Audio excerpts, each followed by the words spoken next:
Assalamualaikum warahmatullahi wabarakatuh. Saya Sayyidah Nuriana Sufi dengan NIM 190210402080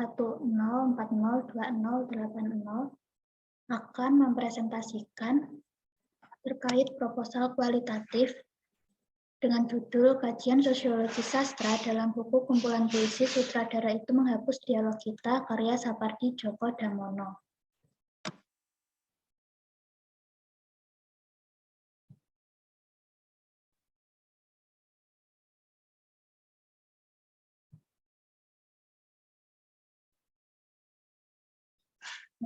Yang pertama, adapun yang melatar belakangi terjadinya penelitian ini karena pada penelitian ini terdapat beberapa hal yang menjadi fokus dalam kajian sosiologi sastra, yaitu mengenai pembahasan amanat yang berkaitan dengan fenomena masyarakat yang diangkat oleh penulis dalam karyanya.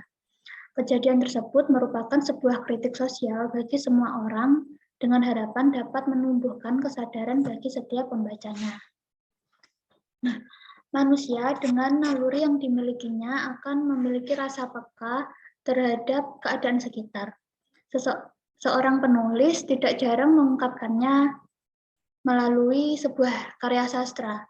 Nah, karya sastra tersebut dapat menjadi tolak ukur sebuah rekaman kejadian suatu peristiwa atau sebuah rekam zaman. Nah, dengan adanya fenomena tersebut, orang yang peduli akan menuangkannya dalam sebuah karya sastra sebagai pendorong lahirnya sebuah karya sastra. Adapun di antara yang termasuk dalam fenomena tersebut adalah fenomena sosial, ekonomi, politik, dan masih banyak hal lain yang lahir di tengah masyarakat dan menyerap aspek kehidupan.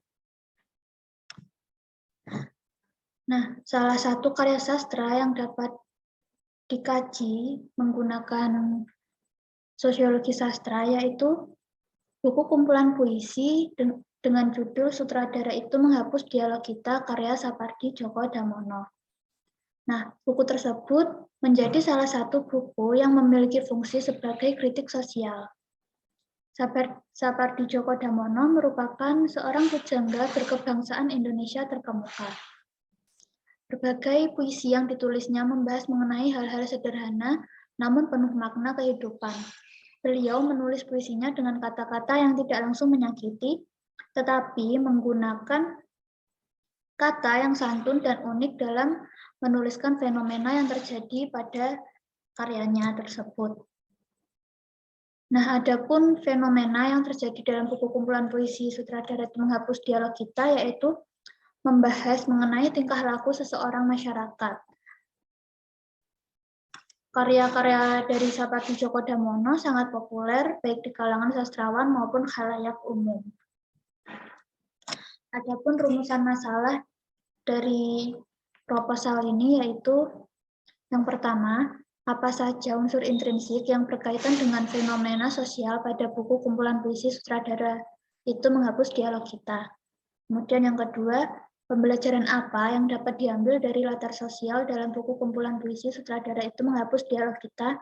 Dan yang terakhir, bagaimana implementasi aspek sosial dalam pembelajaran bahasa Indonesia di SMA. Nah, berdasarkan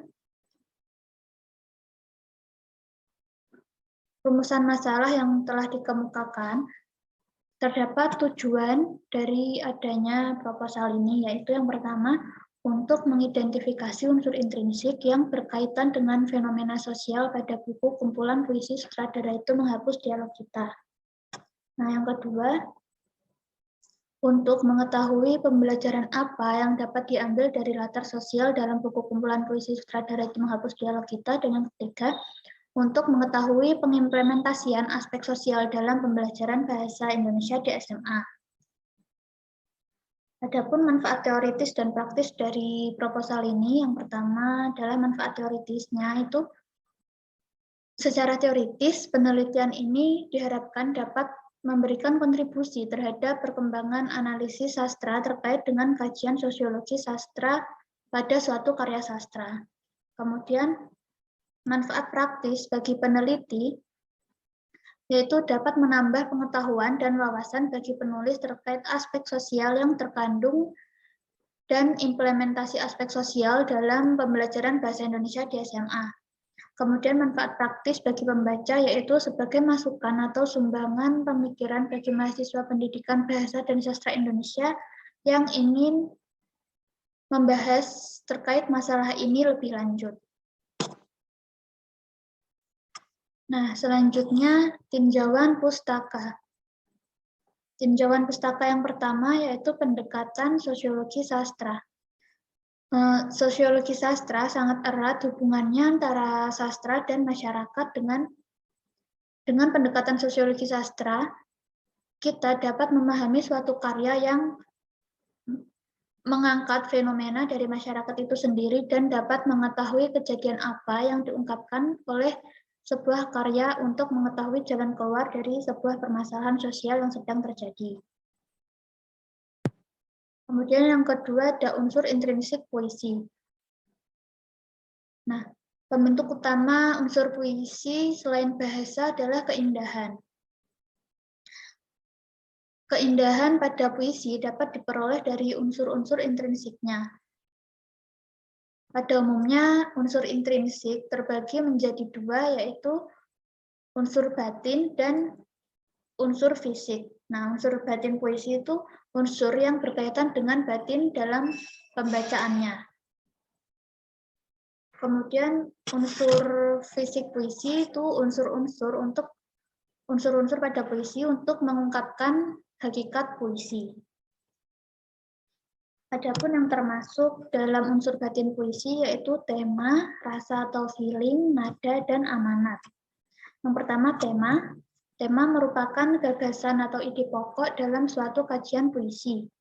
Nah, hal yang menjadi pokok persoalan dalam puisi tersebut.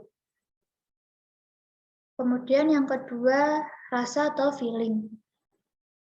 Karena perasaan merupakan sikap penyair terhadap pokok persoalan yang terdapat pada suatu karya sastra atau puisi.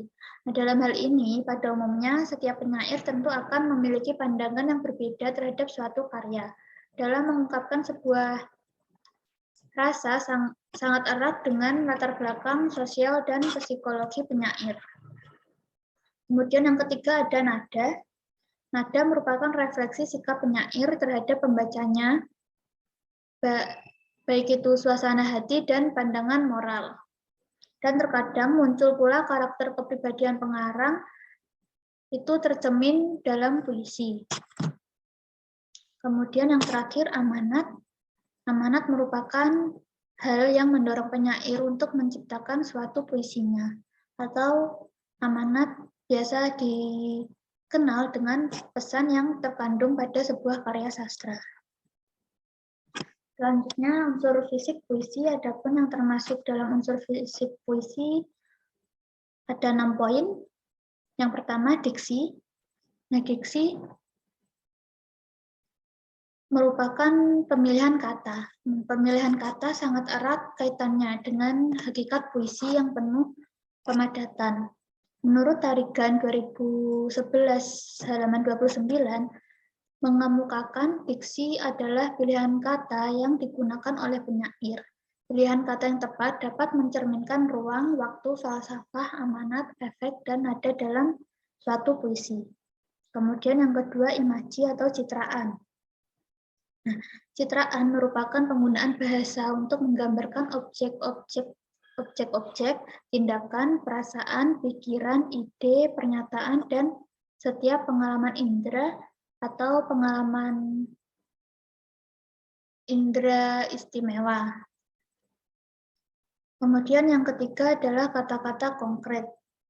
Nah, kata konkret merupakan kata yang dapat melukiskan dengan tepat, membayangkan dengan jitu apa yang hendak dikemukakan oleh pengarang. Kemudian yang keempat, terdapat gaya bahasa. Gaya bahasa dapat digunakan untuk memperoleh kepuitisan dalam karya sastra. Biasanya penyair menggunakan gaya bahasa berupa bahasa kiasan atau majas. Kemudian yang kelima, terdapat rima. Nah, rima merupakan pengulangan bunyi dalam karya sastra. Dengan adanya pengulangan bunyi, karya sastra yang berupa puisi bila dibaca akan terdengar lebih merdu. Bentuk-bentuk rima yang paling sering muncul itu aliterasi, asonansi, dan rima akhir. Kemudian yang keenam, terakhir, tipografi. Tipografi atau perwajahan adalah bentuk puisi yang dipenuhi dengan kata. Pada tipografi ini, puisi disusun dalam bentuk fragmen-fragmen, bahkan dalam bentuk yang menyerupai zigzag, love, apel, dan model penulisan lainnya. Adapun tinjauan pustaka yang ketiga adalah latar sosial. Latar sosial ini merupakan salah satu dari beberapa macam latar dalam unsur suatu karya yang menerangkan status sosial seorang tokoh, juga menerangkan perilaku sosial yang terjadi pada lingkungan sekitarnya. Adapun aspek-aspek yang terdapat pada latar sosial mencakup adat istiadat, budaya, keyakinan, perilaku, dan lain sebagainya.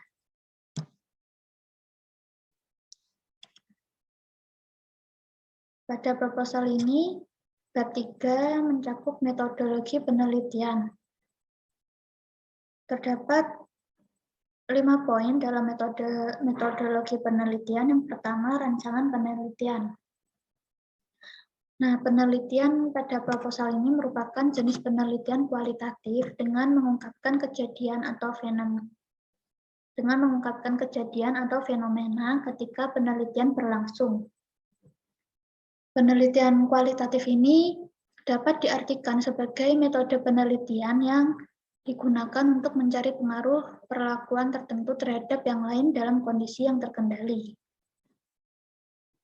Nah, pada metode kualitatif ini lebih menekankan pada pengamatan fenomena dan lebih meneliti ke substansi makna dari fenomena tersebut. Kemudian yang kedua, data dan sumber data. Sumber data dalam penelitian ini diperoleh dari buku kumpulan puisi karya Sapardi Djoko Damono yang berjudul Sutradara Itu Menghapus Dialog Kita. Kemudian yang ketiga, teknik pengumpulan data. Nah, teknik pengumpulan data yang digunakan dalam penelitian ini meliputi 2 teknik, yaitu teknik studi pustaka dan observasi. Dalam teknik studi pustaka, dilakukan dengan cara mengumpulkan bahan-bahan literasi yang berkaitan dengan buku-buku yang ditulis oleh Sapardi Djoko Damono dan mencari teori-teori yang relevan dengan penelitian yang dilakukan. Nah, sedangkan pada teknik observasi dilakukan dengan cara membaca dan mengidentifikasi sumber data yang telah ada. Kemudian yang keempat, terdapat teknik analisis data. Teknik analisis data yang digunakan dalam penelitian ini adalah metode deskriptif analisis. Metode deskriptif analisis adalah metode yang dilakukan dengan cara mendeskripsikan fakta-fakta yang kemudian dianalisis. Kemudian yang terakhir terdapat prosedur penelitian. Nah, prosedur penelitian yang dilakukan yaitu melalui tahap-tahap sebagai berikut. Adapun tahap yang pertama, terdapat tahap persiapan. Pada tahap persiapan ini, peneliti melakukan penyusunan proposal penelitian, penyusunan instrumen penelitian, merancang instrumen penelitian, dan yang terakhir, mengonsultasikan instrumen dan divalidasikan dengan ahli. Kemudian yang kedua, terdapat tahap pelaksanaan. Pada tahap pelaksanaan ini, peneliti melakukan analisis dengan menggunakan pendekatan sosiologi sastra pada buku kumpulan puisi berjudul Sutradara Itu Menghapus Dialog Kita karya Sapardi Djoko Damono. Berikut presentasi dari saya, kurang lebihnya mohon maaf. Wassalamualaikum warahmatullahi wabarakatuh.